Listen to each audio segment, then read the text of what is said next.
The best ang mami ko kasi siya yung gumawa lahat para sa amin sa kapatid ko.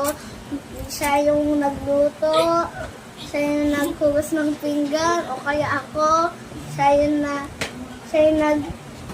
ayos ng kama, siya yung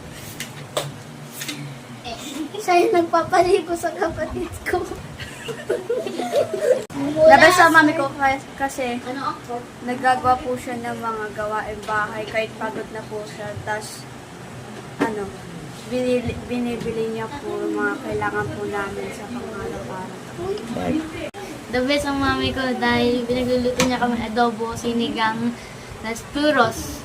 The best yung mami ko kasi nagtatrabaho. Mahirap ang She hard work. The best ang mama ko kasi inaalagaan niya kami. The best ang mami ko kasi she's the best. Oh. The best ang mami ko kasi naalagaan niya kami. The best ang mami ko dahil binibigay niya yung gusto ko. The best ang nanay ko po dahil kasi niluluto niya po yung mga paborito ko pong pagkain. Katulad ng adobo, sinigang, at